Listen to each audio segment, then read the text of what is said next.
Salut à tous et bienvenue dans cette nouvelle vidéo dans Lavondos. Dans cette vidéo, nous allons parler d'un mécanisme qui va nous permettre de générer des profits sans avoir à effectuer beaucoup de transactions sur la blockchain. Vous l'avez peut-être compris, nous allons parler du staking.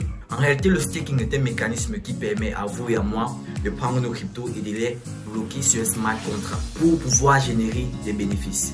Mais pour pouvoir comprendre l'essence de ce mécanisme, nous allons entrer sur son mécanisme d'enjeu, le proof of stake, ou encore preuve d'enjeu. Son mécanisme est simple. Vous et moi, nous prenons nos crypto-monnaies, nous partons bloquer sur un smart contract, n'est-ce pas?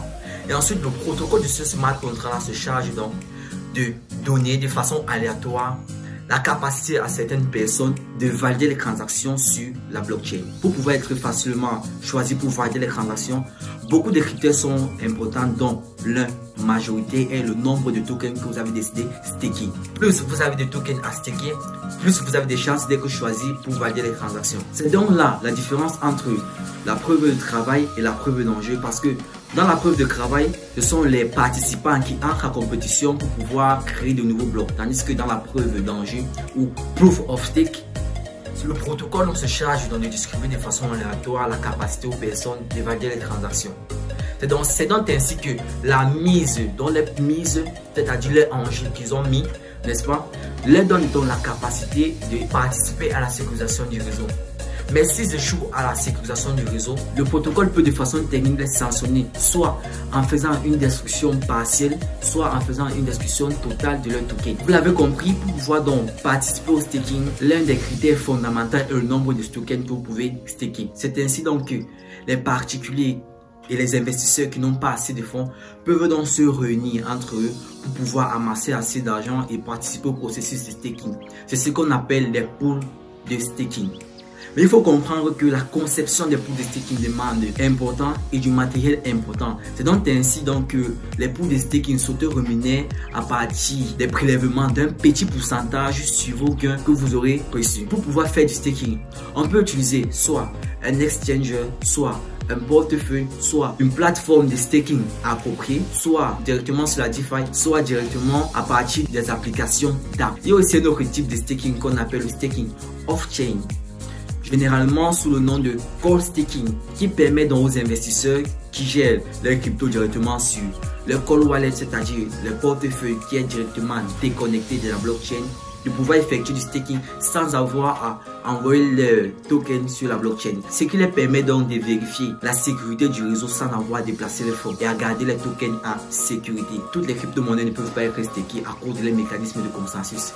Parce que c'est le mécanisme de consensus qui donne donc la possibilité à certaines personnes de vérifier le réseau. Qui dit qui a la capacité et le pouvoir de gérer le réseau. Nous allons directement partir sur mon téléphone et je vais vous montrer comment vous pouvez faire directement le staking à partir de Binance, qui est un exchange, et Cross Wallet, qui est un portefeuille électronique.